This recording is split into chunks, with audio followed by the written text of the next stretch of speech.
سلام پاکستان 24 نیوز کے ساتھ میں ہوں مدیحہ شریف۔ میں ہوں ذیشان بشیر۔ یوٹیوب پر براہ راست دیکھنے کے لیے سبسکرائب کیجیے youtube.com/24newshd۔ ہیڈ لائنز آپ جان چکے، خبروں کی تفصیلات کی جانب بڑھتے ہیں۔ پیٹرول بحران کیوں پیدا ہوا؟ انکوائری کمیشن نے ذمہ داریاں فکس کر کے رپورٹ دے دی ہے۔ 24 نیوز نے کمیشن کی انکوائری رپورٹ حاصل کر لی۔ کمیشن نے سیکرٹری پیٹرولیم اور ڈی جی آئل کو بھی قصوروار ٹھہرا دیا ہے۔ پیٹرول بحران کیوں پیدا ہوا؟ انکوائری کمیشن نے ذمہ داریاں فکس کر کے رپورٹ دے دی ہے۔ 24 نیوز نے رپورٹ حاصل کر لی ہے۔ 24 نیوز نے کمیشن کی انکوائری رپورٹ حاصل کی ہے، جس کے مطابق سیکرٹری پیٹرولیم اور ڈی جی آئل کو بھی قصوروار ٹھہرا دیا گیا ہے۔ اویس کیانی ہمارے ساتھ موجود ہیں، ان سے مزید تفصیلات جان لیتے ہیں۔ اویس کیانی، اپڈیٹ کیجیے گا، مزید کیا انکشافات سامنے آئے ہیں اس رپورٹ میں؟ کمیشن نے بحران کی ذمہ داری اوگرا پیٹرولیم ڈویژن اور تیل کمپنیوں پر ڈالی ہے۔ کمیشن نے اوگرا کو سفید ہاتھی قرار دیتے ہوئے ایکٹ آف پارلیمنٹ کے ذریعے اسے 6 ماہ میں تحلیل کرنے، جبکہ سیکرٹری پیٹرولیم اور ڈی جی آئل کے خلاف کارروائی کی سفارش کی ہے۔ اور جو آج کابینہ کا اجلاس ہونا ہے، اس میں بھی یہ رپورٹ جو ہے وہ پیش ہوگی، اور یہ بتایا گیا ہے کہ ڈی جی آئل کے خلاف کارروائی کی سفارش کے ساتھ ساتھ جو پیٹرولیم ڈویژن کے جو آفیسر ہیں عمران ابرو، ان کے خلاف بھی کارروائی کی سفارش کی گئی ہے۔ پیٹرول کی قیمتیں بڑھنے تک کمپنیوں نے تیل ذخیرہ کیا اور سپلائی جو ہے وہ کم کی۔ 20 روز تک تیل ذخیرہ نہ کرنے کی تو مجرمانہ غفلت کو نظر انداز نہیں کیا جا سکتا۔ کمپنیوں سے 20 روز تک تیل ذخیرہ نہ کروانا اوگرا کی ناکامی ہے، یہ رپورٹ بتا رہی ہے۔ اس کے ساتھ بتایا جا رہا ہے کہ اب یہ 15 دنوں کا، جس طرح آج بھی یہ سمری موو ہوئی ہے کہ 15 روز کا جو قیمتوں میں جو اضافے اور جو رد و بدل کے حوالے سے جو فیصلہ ہوتا ہے، اب یہ رپورٹ میں جو سفارش کی گئی ہے کہ اس کو 15 کی بجائے ماہانہ بنیاد پر جو ہے وہ کرنے کی سفارش کی ہے کہ جو پیٹرولیم محصولات کی قیمتیں ہیں وہ 1 ماہ تک رہیں۔ کمیشن کی پیٹرولیم ڈویژن میں جو مانیٹرنگ سیل قائم کرنے کی سفارش کی گئی ہے، اور یہ بھی بتایا گیا ہے کہ آئل مارکیٹنگ کمپنیاں جو ہے وہ ذخیرہ اندوزی میں بھی ملوث رہی ہیں، اور ذخیرہ اندوزی سے ملک میں جو پیٹرول بحران پیدا ہوا ہے، اور اس کے ساتھ جن ذمہ داروں کی بات کی گئی ہے ان کے خلاف جو ہے کارروائی کی سفارش بھی کی گئی ہے۔ اور اس کے ساتھ جو سب سے اہم بات ہے کہ یہ رپورٹ جو ہے وہ آج وفاقی کابینہ میں جو ہے وہ آج ڈسکس ہوگی، اور اس کے بعد جو ہے اگلا ایکشن جو ہے وہ ہوگا۔ ٹھیک ہے اویس کیانی، بہت شکریہ آپ کا۔ اور کراچی والوں کی مشکلات کم نہ ہو سکیں، مختلف علاقوں میں گیس پریشر کم ہو گیا۔ کمرشل سیکٹر کے بعد اب گھریلو صارفین کی بھی زندگی عذاب بن گئی، گھروں میں کھانا بنانا بھی مشکل ہو گیا ہے۔ اسی بارے میں سمین نواز کی رپورٹ دیکھیے۔ نلکے میں پانی کے بعد اب گیس بھی کراچی والوں کے لیے نایاب ہو چکی ہے۔ دن ہو یا رات، گیس کے کم پریشر نے گھروں کے چولہے ٹھنڈے کر دیے۔ فیڈرل بے ایریا کے رہائشیوں کا کہنا ہے کہ اس سرد موسم میں کھانے پکانے کے علاوہ گیس کے کم پریشر کے باعث پانی گرم کرنے سے بھی قاصر ہیں۔ وقت کے ٹائم تو بہت ہی پریشانی ہوتی ہے، اس لیے کہ سب کو جانا ہوتا ہے، بچوں کو اٹھنا ہوتا ہے، آن لائن کلاسز ہو رہی ہیں، وقت پہ ناشتہ دینا ہوتا ہے، گیس بالکل نہیں آ رہی ہوتی ہے۔ مشکل ہوتا ہے کچن کے کام کرنے، بچے بھوکے ہوتے ہیں، کھانا بنانا، بعض اور چولہا بند ہو جاتا ہے، پتہ ہی نہیں چلتا، اسے سلو کر کے جاؤ تو وہ بالکل بند ہو جاتا ہے۔ علاقے میں گیس کی فراہمی متاثر ہونے سے نہ صرف گھروں میں چولہے ٹھنڈے ہونے لگے، بلکہ اسکولوں کی بندش کے سبب گھر بیٹھے بچے بھی من پسند کھانوں سے محروم ہو گئے ہیں۔ ناشتہ مما نے بنانا تھا، لیکن یہ گیس نہ آ رہی تھی تو بہت دیر ہو گئی اور ہمیں بھوک بھی لگ رہی ہے۔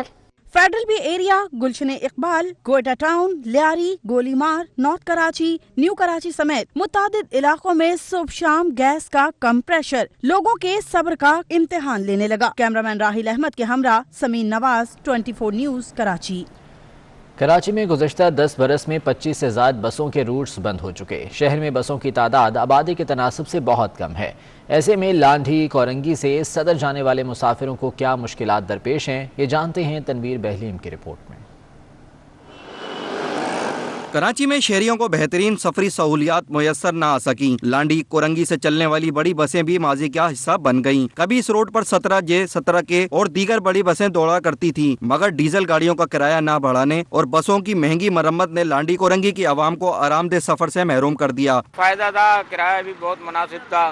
اب صدر یہاں سے کوئی گاڑی نہیں جاتی، ایس ایل کی مجدہ جاتی ہے، وہ لانڈی 4 نمبر۔ صدر کی کوئی گاڑی نہیں ہے، یہاں سے خالی رکشے جاتے ہیں، یہ کراسنگ تک جاتے ہیں، کالا پل تک جاتے ہیں، اس میں بیٹھ کے عوام جاتی ہے۔ کراچی ٹرانسپورٹ اتحاد کے چیئرمین ارشاد بخاری کے مطابق صرف لانڈی اور کورنگی کے روٹس سے بسیں غائب نہیں ہوئیں، بلکہ شہر میں 25 بسوں کے روٹس بھی بند ہو چکے ہیں۔ 2D بی گلبرگ سے، سمن آباد سے وہ ٹاور تک چلتا تھا، وہ بند ہو گیا۔ 4A चलता था, बंद हो गया, 4B चलता, इन्हीं कराची से ये रूट चलते, 19 डी बल्दिया टाउन से चलता था, वो बंद हो गया, 6 नंबर दस्तगीर कॉलोनी से चलता था, वो बंद हो गया। शहरियों ने इंतजामिया से मुतालबा किया है कि मोटरसाइकिल रिक्शों की हौसला अफजाई करने के बजाय आरामदेह बसें सड़कों पर लाई जाएं। कैमरामैन आकिब के साथ तनवीर बेलीम, 24 न्यूज़, कराची। जामिया कराची में मेडिकल के तलबा का एहतजाज रंग ले आया। इंतजामिया ने मेडिकल इम्तिहानात कराने के लिए सेक्रेटरी यूनिवर्सिटी एंड बोर्ड को खत लिख दिया है। तलबा कहते हैं कि शदीद ज़हनी दबाव में हैं, दिसंबर में इम्तिहानात ना हुए तो साल ज़ाया हो जाएगा। मेडिकल के तलबा का एहतजाज रंग ले आया। जामा कराची इंतजामिया ने सेक्रेटरी यूनिवर्सिटीज एंड बोर्ड्स को खत लिख दिया। तलबा कहते हैं इम्तिहानात कराने की इजाज़त दी जाए। शादी के लिए 200 अफराद के इज्तिमा की इजाज़त है तो इम्तिहानात भी लिए जा सकते हैं। रजिस्ट्रार जामा कराची ने खत में लिखा कि तलबा शदीद ज़हनी दबाव का शिकार हैं, अगर दिसंबर में इम्तिहानात नहीं लिए गए तो पूरा साल ज़ाया हो जाएगा। जामा कराची इंतजामिया का कहना है कि हर क्लास में 250 तलबा हैं, जिनको 10 हिस्सों में तकसीम करके इम्तिहानात मुनक्किद किए जा सकते हैं। इम्तिहानात में कोरोना SOPs का भी ख्याल रखा जाएगा। फैसल खान, 24 न्यूज़, कराची।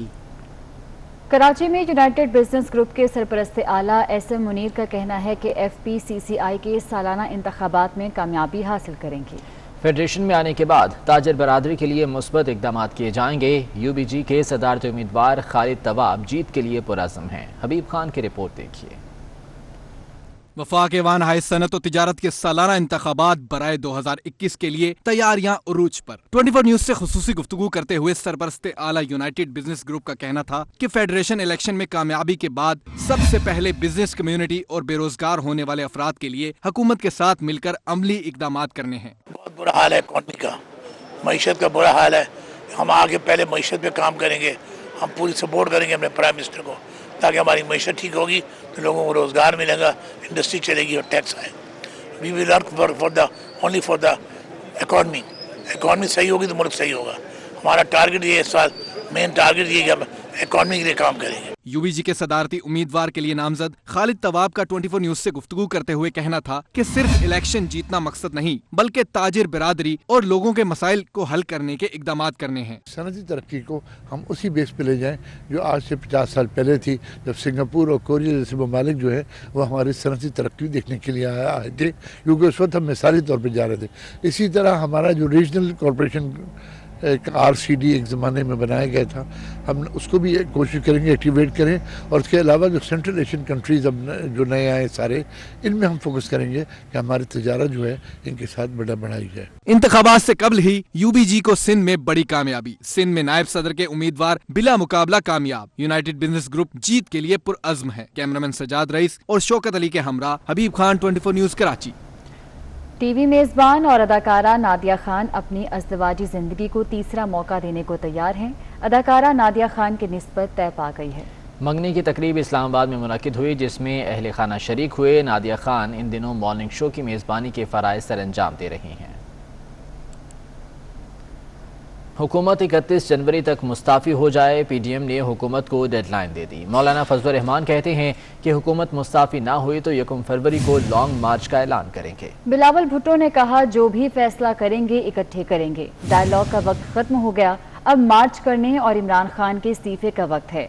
मरीम नवाज कहती हैं, सिलेक्टेड हुकूमत ने मुखालफीन को दुश्मनों की तरह ट्रीट किया। तर्जुमान सिंध हुकूमत ने सूबाई असम्बली तहलील करने का इंदिया दे दिया। मुर्तज़ा वहाब कहते हैं, सिंध असम्बली तहलील करना वज़ीर आला का दायरा इख्तियार है। तहरीक इंसाफ का नाम तहरीक इंतशार होना चाहिए।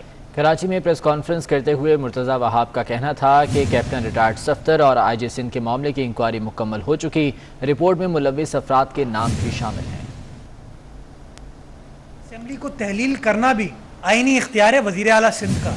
सिंध का कोई भी वज़ीर हो, सिंध असम्बली का कोई भी मुशीर हो, MPA हो, वो सब के सब पाकिस्तान पीपल्स पार्टी के कारकुनान हैं।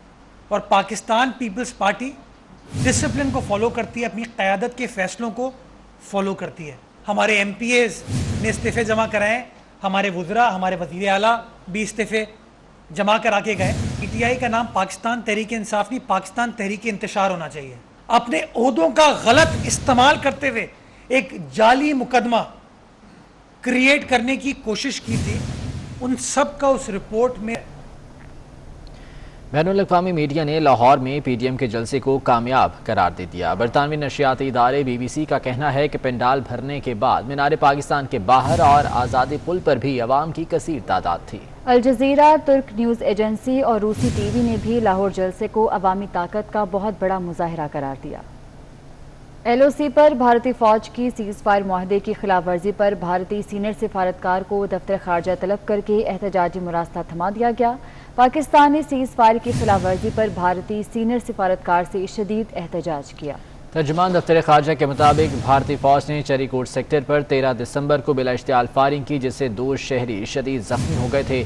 भारत रवा बरस 2970 मरतबा सीज़ फायर मुआहदे की खिलाफ वर्जी कर चुका है, जिस पर भारत से शदीद एहतजाज भी किया गया है।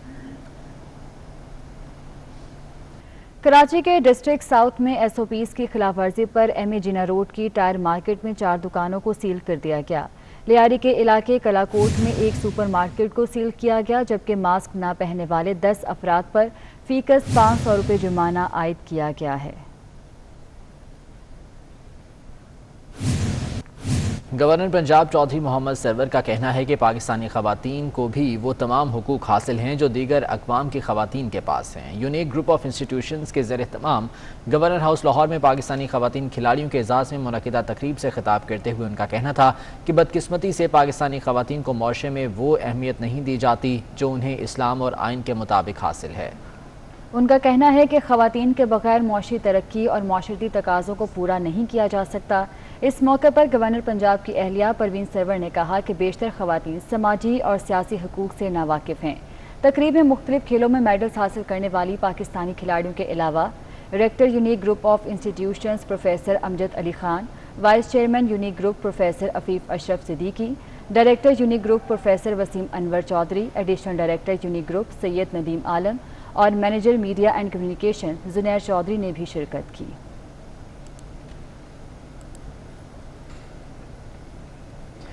कराची में पीपल्स यूथ ऑर्गेनाइजेशन का इजलास हुआ। वज़ीर तालीम सिंध सईद गनी का कहना था कि पीपल्स यूथ के नौजवान कारकुनान पीपल्स पार्टी का सरमाया हैं।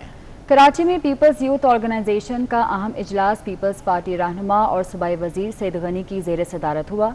इजलास में मकामी रहनुमा और पीपल्स यूथ के ओहदेदार शरीक हुए। इजलास से खिताब करते हुए उनका कहना था कि मौजूदा वफाकी हुकूमत ने मुल्क को तबाही के दहाने पर ला खड़ा किया। मौजूदा हालात में नौजवानों के कारकुन पीपल्स पार्टी का सरमाया हैं। इजलास में पीपल्स पार्टी रहनुमा राशिद खास खेली का कहना था कि कराची के नौजवान बिलावल भुट्टो के शाना बशाना खड़े हैं।